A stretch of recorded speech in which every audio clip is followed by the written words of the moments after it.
드림그룹 부속 병원 VIP층 복도는 아침부터 조용했다. 5월 14일 목요일 오전 8시 40분이었다. 끝쪽 진료회의실 문틈으로 작은 목소리가 새어나왔다. 유전자 검사 결과는 2번 다시 확인했습니다. 연구소장이 낮은 톤으로 말했다. 오차 범위 안에서는 부정할 수 없습니다. 그럼. 병원장이 파일을 받으며 숨을 고르듯 말을 이었다. 정숙혜 씨와 회장님이 친자 관계라는 거죠. 네. 연구소장이 고개를 끄덕였다. 법정에 나가도 뒤집히기 어려운 수치입니다. 병원장은 잠시 말이 없었다. 창밖을 한번 보고 다시 내리친 서류 위를 내려다봤다. 회장님께는 아직 말씀 안 드렸습니다. 심장 상태 때문에요? 네. 병원장이 안경을 벗어닦으며 말했다. 마대창 회장님은 잃어버린 딸 이야기만 나오면 혈압이 올라갑니다. 이 결과를 바로 보여드렸다가 무슨 일이 날지 모릅니다. 그렇다고 언제까지 숨길 수는 없습니다.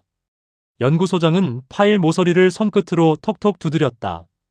이미 검사 의뢰한 쪽에서는 알고 있습니다. 의뢰한 쪽. 장미 씨와 백호 씨입니다. 연구소장이 정확하게 이름을 짚었다. 두 사람은 회장님을 보호하겠다는 이유로 시기를 조금 더 보자고 했습니다. 회의실 안 공기는 무거워졌다. 병원장은 조용히 한 줄을 더 얹었다. 결국 누가 언제 이 사실을 회장님께 말하느냐가 이 집안 판을 바꾸겠군요. 그 말이 끝나는 순간 문틈이 아주 미세하게 움직였다가 다시 멈췄다. 복도에 사람 하나가 서 있었다.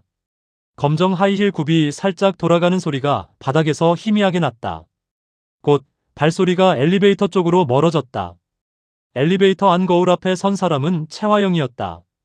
그녀는 휴대전화 화면을 한번 내려다보고 아무 일도 없었다는 얼굴로 거울 속 자신의 눈을 바라봤다. 유전자 검사 결과. 친딸. 회장님께는 아직. 방금 전에 들었던 단어들이 머릿속에서 빠르게 다시 조합되었다. 그래. 입술이 아주 살짝 위로 올라갔다. 결국 딸 카드를 건드리겠다는 거네. 같은 날 오전 10시 드림그룹 본사 비서실. 최화영은 출근하자마자 집무실 문을 잠갔다. 책상 위에는 최근 한 달 동안 자신에게 올라온 내부 보고서가 가지런히 놓여 있었다. 마대창 회장 유전자 검사 의뢰. 정숙혜 VIP 병동 전담 배치일 변경 내역. 병원 연구소 출입 기록. 장미백호 최근 병원 방문 기록. 그녀는 맨 위 서류를 집어들었다. 처음부터 저 여자였을까? 정숙희 인사기록에는 지방대학 간호학과 졸업, 중소병원 근무, 얼마 전 드림병원으로 스카우트된 경력이 적혀 있었다. VIP 병동 전담 간호사로 배치된 날짜와 마대창 장기 입원이 시작된 날짜는 같은 해 3월과 4월이었다.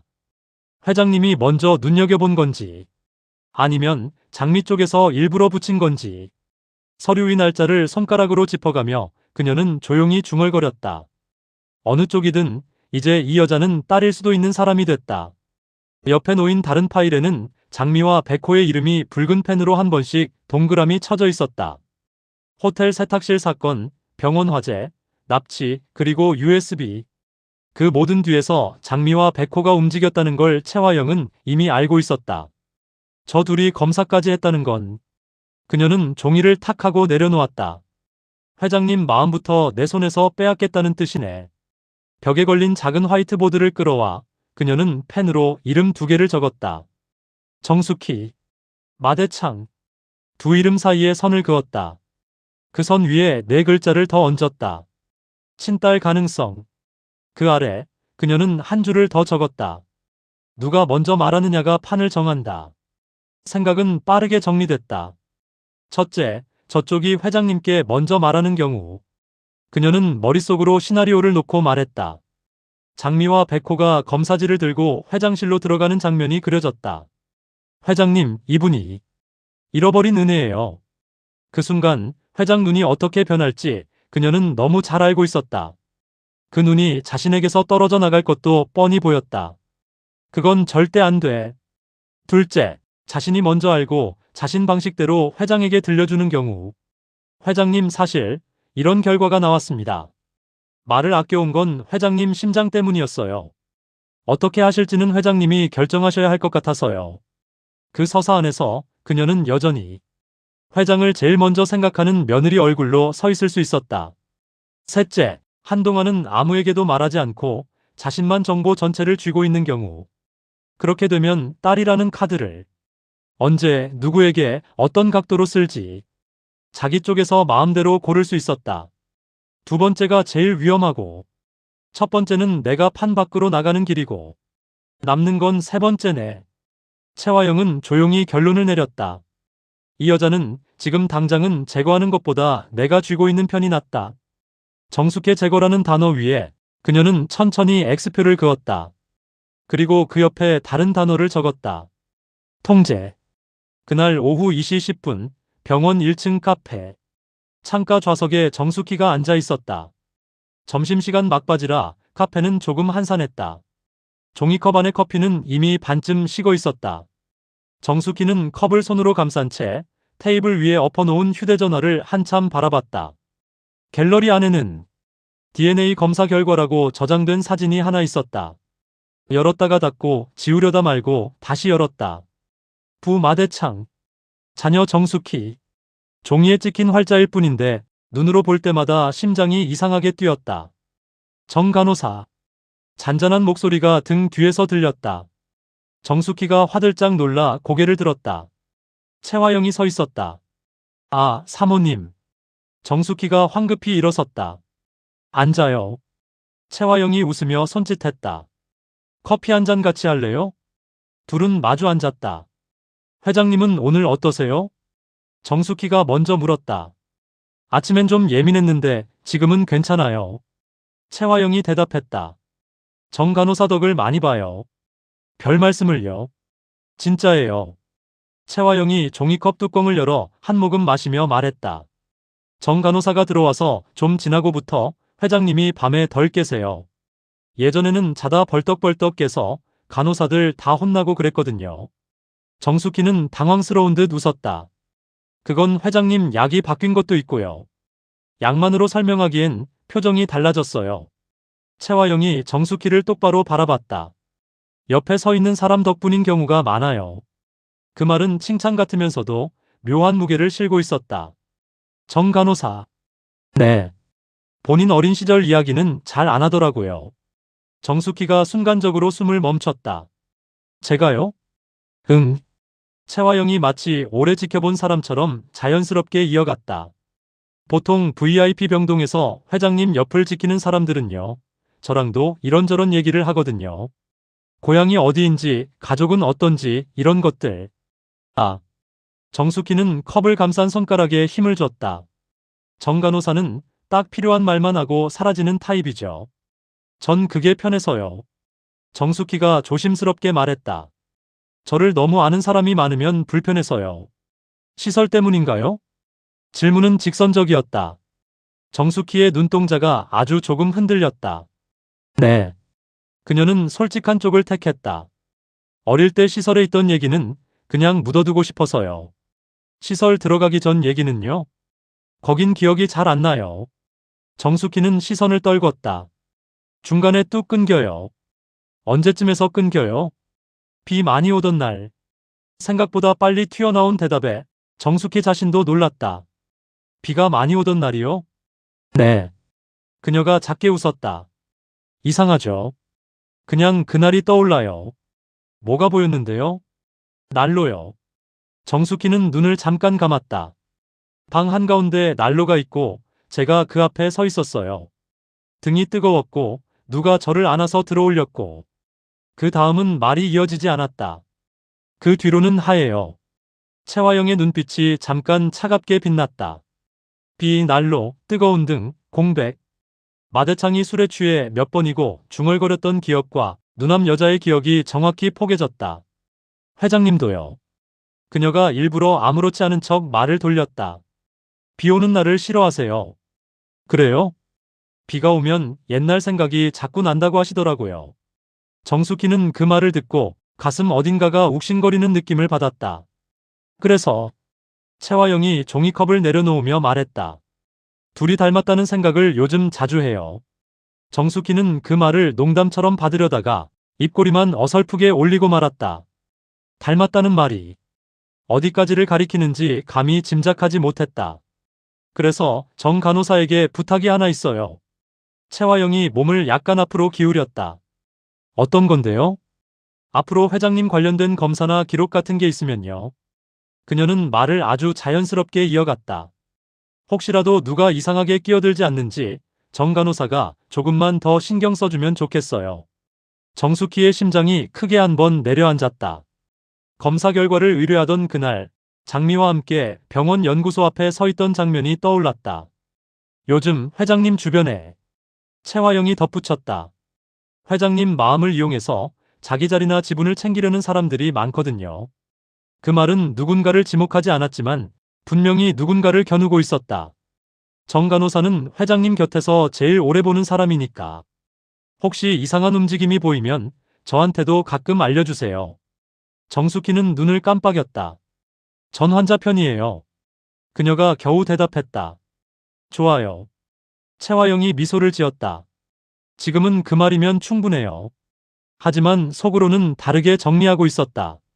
검사를 했고 결과를 숨기고 있다. 누구 편인지 아직 정하지 않았다. 그러니까 지금부터 내가 고르게 만들면 된다. 그날 밤 채화영은 집 서재에서 불을 켜둔 채 한참을 앉아 있었다. 책상 위에는 세 묶음의 이름이 놓여 있었다. 마대창, 정숙희, 장미백호. 그녀는 가장 오른쪽 파일을 집어들었다. 호텔 세탁실에서 아들을 불 속에 밀어넣었던 날 자신 옆에서 끝까지 버텨주던 사람은 이강혁 뿐이었다. 그런데 지금 USB와 유전자 검사지 그리고 잃어버린 딸이라는 단어를 쥐고 있는 것은 모두 저쪽이었다. 좋아. 그녀가 낮게 말했다. 딸이면 딸답게 만들고 위험하면 위험한 사람으로 만들어야지. 회장님이 그 여자를 품어야만 살 수 있게 만들고 언젠가는 그 여자를 내 손으로 내칠 수도 있게 만들어야지. 길게 숨을 내쉰 뒤 그녀는 마지막으로 한 줄을 적었다. 정숙희 회장과 나 사이 가장 유용한 칼. 그리고 펜끝으로 그 문장을 천천히 밑줄 그었다. 5월 15일 금요일 오전 9시 20분. 드림그룹 회장실 바로 옆 비서실 작은 회의실. 창문 블라인드는 반쯤 내려와 있었고 테이블 위에는 서류 몇 묶음과 커피잔 2개가 놓여 있었다. 백호가 먼저 와 있었다. 양복 재킷을 의자 등받이에 걸쳐두고 앞단추를 풀어놓은 채 팔짱을 끼고 있었다. 문이 조용히 열리며 장미가 들어왔다.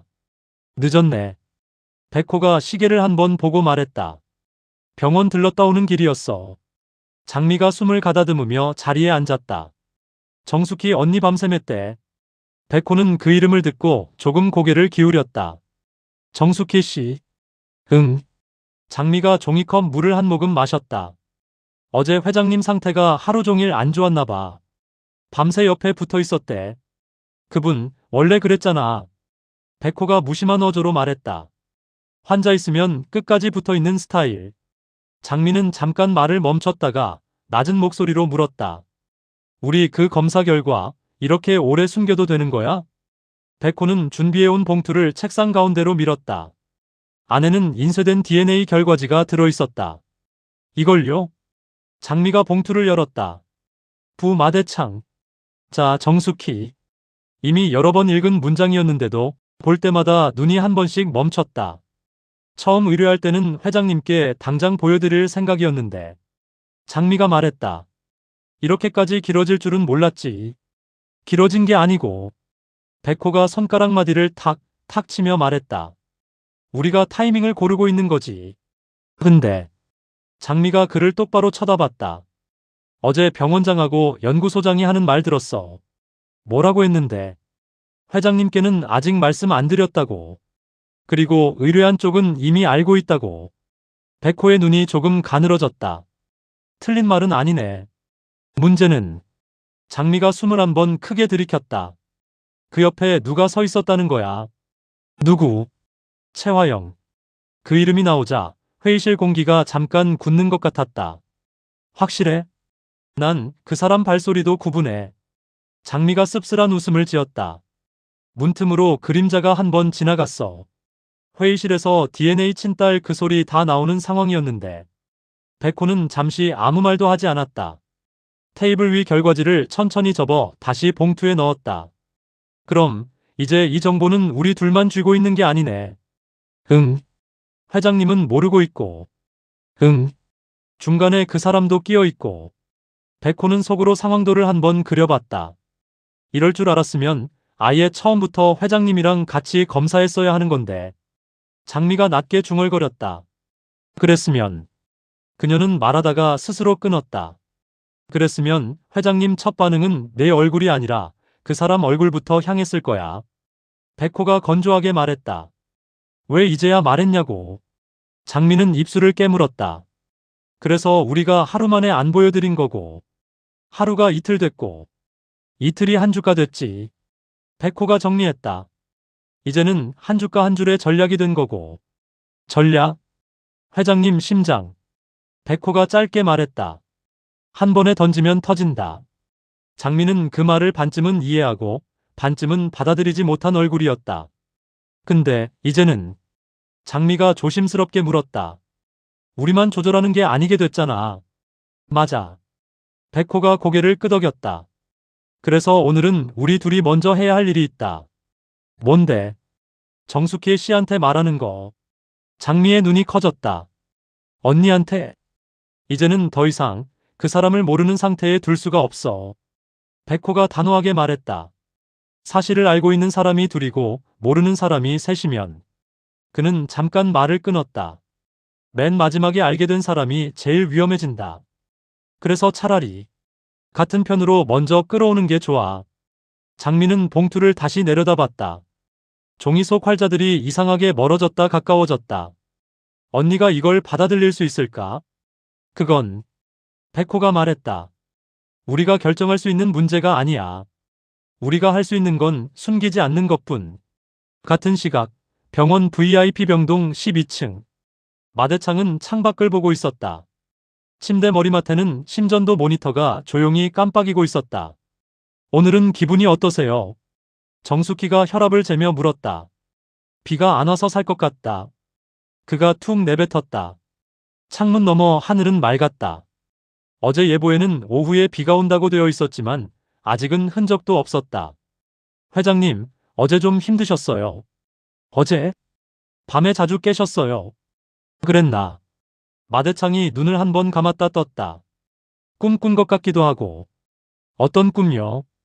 비 오는 날. 그는 짧게 답했다. 비가 너무 와서 날로 불이 죽을까봐 기름을 더 부었지. 근데 애가 자꾸 거기 가서 서 있더라고. 정숙희의 손이 혈압계 버튼 위에서 잠깐 굳었다. 애요? 응. 마대창이 먼 곳을 보는 눈으로 말했다. 등이 빨갛게 달아오를 때까지 울던 애. 정숙희는 마치 누가 등을 치는 것처럼 심장이 철렁 내려앉는 느낌을 받았다. 혈압 수치는 조금 높게 나왔다. 조금만 쉬세요. 그녀가 차분하게 말했다. 쉬라고 해서 쉬어지면. 마대창은 말을 멈췄다. 창밖으로 시선을 돌리려다가 다시 정숙희를 바라봤다. 정 간호사. 네. 사람이 말이다. 그가 천천히 입을 열었다. 죽기 직전이 되면 생전에는 한 번도 안 보던 얼굴이 떡하고 떠오른다더라. 정숙희는 가슴 안쪽이 차갑게 식는 걸 느꼈다. 근데 나는. 마대창이 낮게 웃었다. 그 얼굴이 너무 흐릿해서 그게 더 문제야. 그는 말끝을 흐리며 고개를 돌렸다. 하지만 손등 위로 힘줄이 도드라져 있었다. 정숙희는 그 손등을 보는 것이 버거워졌다. 회장님, 오전엔 조금만 주무세요. 그녀가 말했다. 점심 지나고 나서 검사 하나 더 있으십니다. 또 뭐 검사야? 루틴 점검이에요. 그녀는 최대한 평소처럼 대답했다. 하지만 머릿속에는 다른 검사 결과가 떠올랐다. 부마대창.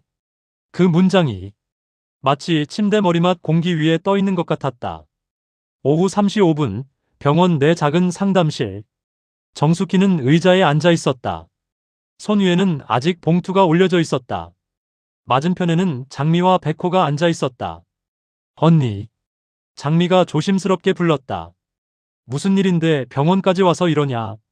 정숙희는 둘 사이를 번갈아 보며 말했다. 나는 근무 중이고 너희는 회사 다녀야 하는데. 오늘은 회장님 스케줄도 비었고요. 백호가 부드럽게 말을 받았다. 저희도 이 얘기를 더 미루기가 어려워서요. 장미가 봉투를 밀었다. 언니, 이거. 정숙희는 눈으로 봉투를 보고 손으로 천천히 잡았다. 뭔데? DNA 검사 결과예요. 그 말이 떨어지는 순간 상담실 안 공기가 한 번 흔들리는 것 같았다. 누구이? 정숙희가 물었다. 언니와. 장미가 숨을 들이켰다. 마 회장님이. 정숙희의 손이 봉투를 쥔 채 움직이지 않았다. 언니. 장미가 한 번 더 불렀다. 우리가 함부로 한 건 알아. 근데 이건 누군가 해야 했던 일이야. 정숙희는 봉투를 열었다. 종이를 꺼내는 손가락이 미세하게 떨렸다. 이미 휴대전화로 같은 내용을 봤지만 인쇄된 종이 위 활자를 다시 보는 건 다른 종류의 충격이었다. 부 마대창남 73세. 자, 정숙희여 43세. 유전적 친자관계 99.97% 일치. 글자가 순간적으로 흐릿해졌다. 언니. 장미가 조용히 말했다. 우리가 이걸 처음 본 날. 그녀는 말끝을 돌렸다. 처음엔 회장님께 바로 달려가려 했어. 근데 백호가 중간을 받았다. 그날 회장님 심전도 보면서 장미가 울었어요. 장미는 백호를 한 번 째려봤다가 고개를 숙였다. 심장 그래프가 계속 튀더라고. 의사도 오늘은 자극 주지 말라고 했어. 그래서 백호가 다시 말했다. 우리 둘이 약속했어요. 언니가 이걸 받아들일 준비가 되기 전까지. 그리고 회장님이 이 사실을 듣고도 버틸 수 있는 상태가 될 때까지. 아무한테도 말하지 말자고. 정숙희는 종이를 한 번 더 읽었다. 눈으로는 활자를 따라가는데 머릿속에는 전혀 다른 기억의 파편들이 올라왔다. 비, 난로, 뜨거운 등, 하얀 천장. 괜찮다고 중얼거리던 낮은 남자 목소리. 그 목소리가 지금 병실에서 회장이라고 불리는 사람의 목소리와 닮아있다는 걸 갑자기 알아챘다. 언니. 장미가 부드럽게 불렀다. 언니가 물어본 적 있잖아. 뭘? 왜 나한테만 이렇게까지 해주냐고. 왜 우리 집안일에 끼어있냐고. 정숙희는 그 질문을 했던 날을 떠올렸다. 회장 호흡이 가라앉지 않던 밤, 복도 끝 자판기 앞에서 장미와 둘이 서 있었던 순간이었다. 답이 이제 좀 보일 것 같아서. 장미가 미소를 지으려다 제대로 웃지 못했다. 언니는. 그녀는 조심스럽게 단어를 골랐다. 우리 집 사람이야. 그 말은 피보다 먼저 나온 선언 같았다. 정숙희는 손에 쥔 종이를 내려다보다가 다시 두 사람을 번갈아 봤다. 언제부터 알고 있었어? 일주일. 백호가 답했다. 일주일 동안 매일 같이 이걸 볼까 말까 고민했어요. 그 사이에 정숙희가 말했다. 누가 또 이걸 본 것 같다는 생각은 안 해봤니? 장미와 백호의 표정이 동시에 굳었다. 언니도 느꼈구나. 병원장, 연구소장. 정숙희가 차분하게 말했다. 그리고 엘리베이터 앞에 서 있던 사람. 그날 회의실 문이 살짝 열렸다가 닫히던 순간이 떠올랐다. 누군데요? 백호가 물었다.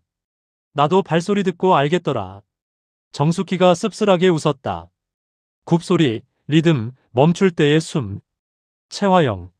장미가 먼저 이름을 뱉었다. 셋은 동시에 서로를 바라봤다. 그 이름이 가진 무게를 모두 알고 있기 때문이었다. 같은 시각, 드림과 본가 서재. 채화영은 커다란 창가 소파에 앉아 있었다. 앞에는 회장실 비서팀에서 보낸 오늘자 보고서가 펼쳐져 있었다. 오전 1030장미, 백호, 병원 상담실 면담 기록. 간단한 메모가 한 줄 달려 있었다. 내용 비공개 요청. 그녀는 그 문장을 몇 번이고 다시 읽었다. 비공개라. 숨기고 있다는 뜻이지.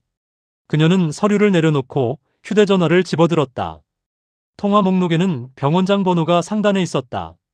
잠시 망설이다가 그녀는 바로 누르지 않았다. 대신 다른 번호를 눌렀다. 네, 사모님. 받자마자 들려온 목소리는 병원 연구소 쪽 실무 책임자였다. 오늘 연구소 앞 CCTV 확인 좀 부탁드릴게요. 오늘이요? 정확히는 오전 10시 전후. 그녀는 자연스럽게 설명했다. 우리 집 식구 둘이 병원으로 갔다고 해서요. 괜한 오해 안 받게 누가 왔다 갔는지 정도만 확인하려고요. 아, 네. 상대는 별 의심 없이 대답했다. 정리해서 저녁까지 보내드리겠습니다. 전화를 끊고 나서 채화영은 잠깐 눈을 감았다. 정숙희, 장미, 백호. 세 이름이 머릿속에서 같은 줄에 서 있었다. 좋아. 그녀가 혼잣말처럼 말했다. 셋이 뭘 짜고 있는지부터 보는 거야. 오후 5시 20분 회장실 앞 복도. 비서가 문을 두드렸다. 회장님, 오늘 마지막 면담자 들어오셨습니다. 누군데? 안에서 마대창의 목소리가 들렸다. 정숙희 간호사와 장미 씨, 백호 씨입니다. 셋이 같이? 네. 잠시 정적. 들어오라 그래. 문이 열리고 세 사람이 차례로 들어갔다. 마대창은 서류 위에 안경을 내려둔 채 앞으로 몸을 약간 숙여 있었다. 뭐야, 사람이 셋씩이나 몰려오고. 그가 퉁명스럽게 말했다. 회사에서 내쫓기기라도 한 거냐? 장미가 나와서 가볍게 머리를 숙였다. 그럼 좋겠는데요. 그녀가 농담처럼 말했다. 아쉽게도 아직입니다. 백호가 회의용 의자를 하나씩 당겨 세 사람을 앉혔다. 정숙희는 마지막까지 서 있었다. 회장님, 잠깐만 앉아 계세요. 그녀가 말했다. 혈압부터 한 번만 재고 시작하죠. 뭘 시작을 해? 마대창이 투덜거렸지만 팔을 내밀었다. 측정기 숫자가 올라갔다 내려왔다. 정숙희는 그 숫자를 한 번 확인하고 고개를 끄덕였다. 생각보다 안정적이십니다. 그러니까 너네가 이런 자리까지 만든 거겠지. 마대창이 세 사람 얼굴을 차례로 훑어봤다. 자, 그럼. 그가 말했다. 누가 먼저 죽을 소식을 들고 왔나? 장미와 백호가 짧게 눈을 맞췄다. 정숙희는 손을 꽉 쥐었다가 풀었다. 오늘 이 자리에서 모든 걸 한 번에 말할지 아니면 한 조각만 먼저 꺼낼지 이 세 사람조차 아직 완전히 합의하지 못한 상태였다. 회장님. 백호가 먼저 입을 열었다. 죽을 소식은 아니고요. 그는 잠깐 말을 멈추고 호흡을 정리했다. 살아있는 소식입니다. 마대창의 눈이 아주 조금 흔들렸다. 뭐라고? 백호는 정숙희 쪽을 한번 봤다. 정숙희는 숨을 크게 들이켰다가 내쉬지 못한 얼굴이었다. 회장님이. 장미가 대신 말을 받았다. 예전에 찾고 계시던 분에 대한 이야기입니다. 병실 안 공기가 눈에 보일 만큼 무거워졌다. 누구? 마대창의 목소리가 낮게 가라앉았다. 누굴 찾고 있었다고 생각하는데. 은혜요. 정숙희는 그 이름을 입 밖으로 꺼내지 않으려고 여러 번 연습했었다.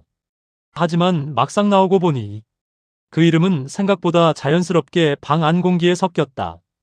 마대창의 손등 위 혈관이 동시에 붉어졌다. 심전도 모니터에 찍히는 그래프가 순간적으로 빠르게 위로 치솟았다 내려왔다. 누가 그 이름을? 그가 중얼거렸다. 지금 내 앞에서. 장미는 의자에서 일어나 침대 가까이 다가갔다. 회장님, 숨 먼저 고르세요. 정숙희는 심전도 수치를 한눈에 확인했다. 아직은 위험 수치까지는 아니었다. 회장님. 백호가 침착하게 말했다. 우리가 그냥 얘기를 시작한 건 아닙니다. 그는 가슴 안쪽 주머니에서 봉투 하나를 꺼냈다. 이건. 그 순간 문이 가볍게 두 번 두드려졌다. 비서가 얼굴을 내밀었다. 회장님, 죄송합니다. 사모님께서. 뒤에서 채화영이 모습을 드러냈다. 제가 잠깐만. 그녀는 방 안 공기를 한번 훑고 나서 아주 부드러운 얼굴로 말했다. 계속하세요. 눈빛만은 절대 그렇지 않다고 말하고 있었다. 정숙희는 그 시선을 정면으로 마주보았다. 손에 쥐고 있던 결과지는 아직 봉투 안에 있었다. 오늘 이 자리에서 그 종이가 꺼내질지 아니면 다시 봉투 안으로 들어갈지 그 결정이 지금 이 방 안 서 있는 네 사람과 앉아 있는 한 사람 사이에서 조용히 뒤틀리고 있었다. 정숙희는 깨달았다. 이제부터 자신은 단순한 간호사가 아니라 누군가에겐 살아있는 소식이고 누군가에겐 통제해야 할 칼이라는 걸. 그리고 그 사실이 오늘 처음으로 마대창의 눈앞까지 다가왔다는 걸. 숨을 한 번 깊게 들이마신 뒤 정숙희는 마음속으로 한 줄을 그었다. 언제까지나 누군가가 대신 말해주길 기다릴 수는 없다. 언젠가는 자기 입으로 말해야 한다. 저예요. 저 사람이에요. 그날이 오늘이 될지 아니면 내일이 될지 결국 정하는 건 이 방 안에 있는 사람들 중 어느 누구도 아니었다. 이미 종이에 찍힌 활자와 그 활자를 보기 직전의 인생으로는 돌아갈 수 없게 된 한 사람의 마음이었다.